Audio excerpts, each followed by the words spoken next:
अस्सलामु अलैकुम वरहमतुल्लाहि वबरकातुहू। काबिल क़द्र सामीन गिरामी, रमज़ानुल मुबारक का आखिरी आशरा चल रहा है। इन रातों में, रमज़ान के आखिरी आशरे की ताक़ रातों में शब क़द्र का इम्कानात, शब क़द्र की पॉसिबिलिटी ज़्यादा होती है। यही सहाबा के अक़वाल से, नबी करम सल्लल्लाहु अलैहि वसल्लम के इरशादात से हमें समझ में आता है। अब ये जो ताक़ रातें होती हैं, इनमें कभी भी शब क़द्र हो सकती है और शब क़द्र में हम मुख्तलिफ़ इबादतें करते हैं, बहुत सी इबादतें हम करते हैं अल्हम्दुलिल्लाह। उनमें ख़ास तौर से हमारे बहुत सारे ईमान वाले भाई सलातुत तस्बीह जो होती है, जिसको सलातुत तस्बीह की नमाज भी हमारे मुआशरे में कहा जाता है, हमारे बहुत सारे भाई, ईमान वाले भाई, हमारी बहनें सलातुत तस्बीह की नमाज का अहतमाम करती हैं। तो सलातुत तस्बीह जो है ना, उसकी ज़बरदस्त फ़जीलत है। रिवायतों में जो अल्लाह के नबी सल्लल्लाहु अलैहि वसल्लम के फ़रामीन हैं, कई रिवायतें हैं, तो उनका मफ़हूम ये समझ में आता है कि सलातुत तस्बीह पढ़ने की वजह से 10 किस्म के गुनाह माफ़ हो जाते हैं। बड़ी अजीब फ़जीलत है।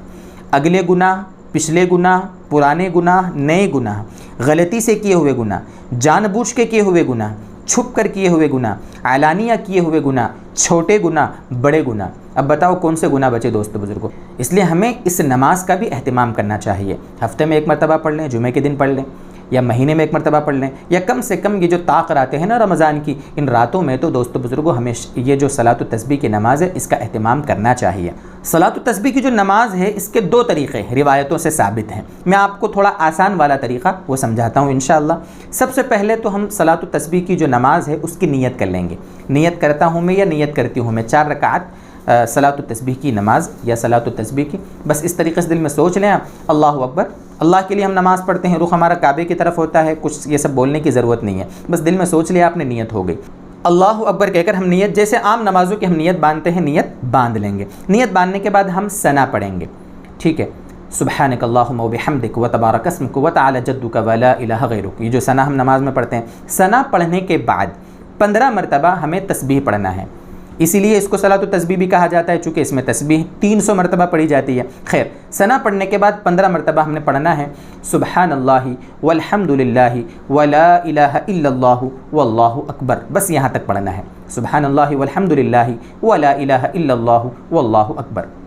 उसके बाद अऊज़ु बिल्लाह पूरा पढ़ना है, औज़ु बिल्लाहि मिनश शैतानिर रजीम, बिस्मिल्लाहिर रहमानिर रहीम। उसके बाद जो हम सूरह फातिहा पढ़ते हैं अल्हम्दु शरीफ, उसके बाद बिस्मिल्लाहिर रहमानिर रहीम, और उसके बाद फिर हम सूरत मिलाते हैं, कोई भी सूरत मिलाते हैं। उसके बाद रुकू में जाने से पहले 10 मरतबा हमें पढ़ना है यही तस्बीह, सुब्हानल्लाहि वल्हम्दुलिल्लाहि वला इलाहा इल्लल्लाहु वल्लाहु अकबर। ये हो गया क़ियाम की हालत में 25 मरतबा, ठीक है। उसके बाद रुकू में चले गए। रुकू में जाने के बाद पहले तो रुकू की तस्बीह पढ़ लेंगे, सुब्हान रब्बियल आज़ीम, जो हम पढ़ते हैं 3 मरतबा, 5 मरतबा, 7 मरतबा, जितनी मरतबा पढ़ना हो। उसके बाद हमें फिर 10 मरतबा ये तस्बीह पढ़ना है, ठीक है। ये हो गया 35 मरतबा। रुकू से उठेंगे, समिअ अल्लाहु लिमन हमिदा रब्बना लकल हम्द बोल दिया। उसके बाद फिर हमें 10 मरतबा पढ़ना है। ये हो गया कुल 45 मरतबा। उसके बाद हम अल्लाहु अकबर कह के सजदे में चले जाएंगे। सजदे में जब जाएंगे तो सजदे में जाने के बाद सबसे पहले सजदे की तस्बीह पढ़ लें, सुब्हान रब्बियल आला, सुब्हान रब्बियल आला, सुब्हान रब्बियल आला। उसके बाद फिर हमें 10 मरतबा ये तस्बीह पढ़ना है। ये हो गया कुल 55 मरतबा, 55, ठीक है। उसके बाद सजदे से उठ गए, दोनों सजदों के बीच में हम बैठते हैं, जिसको जलसा कहते हैं, उस वक्त 10 मरतबा पढ़ लें। ये हो गया कुल 65 मरतबा। उसके बाद फिर दूसरे सजदे की जो तस्बीह है वो पढ़ लेंगे। उसके बाद फिर 10 मरतबा इस तस्बीह को पढ़ना है, सुब्हानल्लाहि वल्हम्दुलिल्लाहि वला इलाहा इल्लल्लाहु वल्लाहु अकबर, यहाँ तक। ये हो गई कुल 75 तस्बीह, ये एक रकात, ठीक है। उसके बाद अल्लाहु अकबर कह के हम खड़े हो जाएंगे। जब खड़े हो जाएंगे तो तिलावत शुरू करने से पहले, जैसे हमने पहली रकात में सना के बाद तिलावत शुरू करने से पहले हमने पढ़ी थी 15 मरतबा, अब दूसरी रकात में भी हमें 15 मरतबा ये तस्बीह पढ़ना है। उसके बाद फिर जिस तरह पहली रकात हमने पढ़ी थी, इस तरीके से दूसरी रकात में भी जैसा बताया था उस तरीके से मुकम्मल करना है। ये हो गई 2 रकात हमारी। उसके बाद जब तहियात में बैठेंगे, पहले कायदे में हमें ये नहीं पढ़ना है तस्बीह, ठीक है। जैसे नॉर्मली हम कायदा करते हैं वो कर लें। उसके बाद फिर खड़े होंगे तीसरी रकात के लिए। तीसरी रकात में भी हमें दूसरी रकात की तरह तिलावत से पहले 15 मरतबा तस्बीह, फिर रुकू से पहले 10 मरतबा, और उसी तरीके से जिस तरीके से आपने पहली दूसरी रकात में मुकम्मल पढ़ी थी तस्बीहात, इन दूसरी, तीसरी, चौथी रकातों में भी इसी तरीके से हम मुकम्मल तस्बीहात पढ़ लेंगे। ये आसान अंदाज में आपको सलातुत तस्बीह की नमाज का पूरा तरीका समझा दिया। अब बोनस के तौर पर आप 4-5 सलातुत तस्बीह के मसाइल समझ लें, मैंने नोट किए हैं।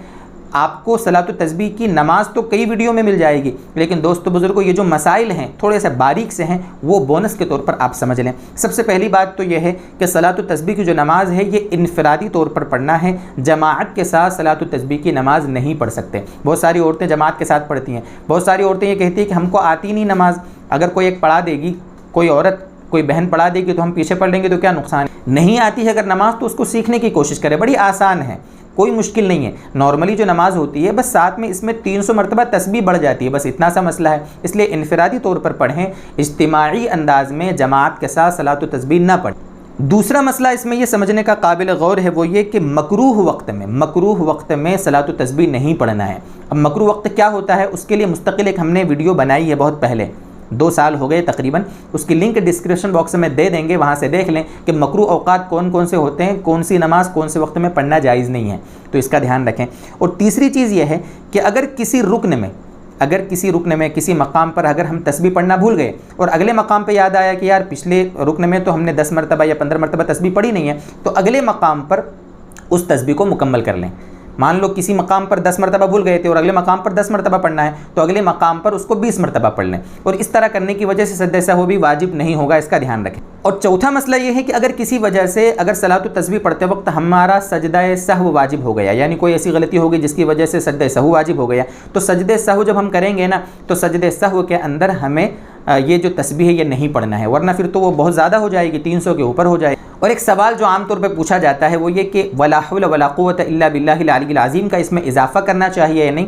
तो उलमा ने लिखा है कि जिस रिवायत में वला हौल वला कुव्वत इल्ला बिल्लाह का जिक्र है वो बहुत शदीद ज़ईफ़ है, इसलिए इसको न पढ़ें। लेकिन अगर किसी ने पढ़ दिया तो नमाज फासिद नहीं होगी, लेकिन बेहतर यह है कि आप इसको न पढ़ें, बस तस्बीह सिर्फ इतनी पढ़ें, सुबहानल्लाहि वल्हम्दुलिल्लाहि वला इलाहा इल्लल्लाहु वल्लाहु अकबर, बस यहीं तक। ये कुछ बुनियादी मसाइल और सलात तस्बीह की नमाज का तरीक़ा, ये कुछ बातें आपको ऑथेंटिक अंदाज़ में समझाने की कोशिश की है। अल्लाह तबारक व तआला हमें इन रातों की कदर की तौफ़ीक़ दे और अल्लाह ताला हम सब से राज़ी हो जाए।